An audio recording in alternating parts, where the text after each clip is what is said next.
தற்போது நம்முடைய இணைப்பில் சிபிஐ மாநில செயலாளர் வீரபாண்டியன் அவர்கள் இணைப்பில் இருக்காங்க. சார் வணக்கம் சார்.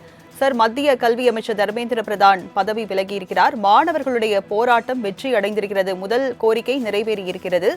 இதை நீங்க எப்படி பாக்குறீங்க சார்? மாணவர்களின் ஜனநாயகபூர்வமான போராட்டத்துக்கு கிடைத்த வெற்றி இது. ஆட்சியாளர்களின் பிடிவாதம் தோல்வியடைந்திருக்கிறது. தவறான அணுகுமுறை தோல்வியடைந்திருக்கிறது. போராடியவர்கள் சொந்த நாட்டு மாணவர்கள், அவர்கள் தேசத்தின் எதிர்காலம். அவர்கள் கோரிக்கையில் மிக நியாயம் இருந்தது.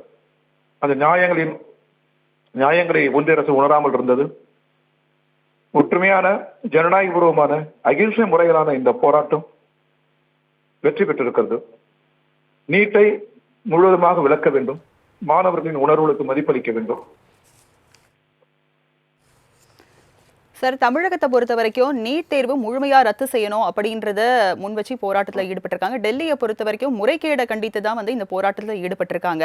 அது மட்டும் இல்லாம கல்வியை மாநில பட்டியலுக்கு மாற்றும் பட்சத்துல இதுக்கு ஒரே நிரந்தர தீர்வா இருக்கும் அப்படின்றதையும் முன்வைக்கிறாங்க. இதை எப்படி புரிஞ்சுக்கலாம் சார்? நிச்சயமாக கல்வி மாநில பட்டியல் இருக்க வேண்டும். மாநிலங்களின் கூட்டு செய்வதுதான் இந்தியா. இந்தியாவுடைய ஒற்றுமைக்கும் ஒருமைப்பாட்டிற்கும் மாநிலங்கள் பெரும் பங்காற்றுகிறது. எனவே மாநிலங்களுக்கு கூடுதல் அதிகாரம் வேணும். அதிகாரத்தை பகிர்ந்தளிக்க வேண்டும்.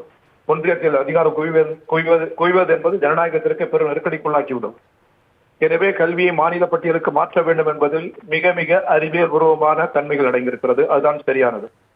அதை நாங்கள் வரவேற்கிறோம். இணைப்புல உங்களுடைய கருத்துக்களை பதிவு பண்ணதுக்கு நன்றி சார்.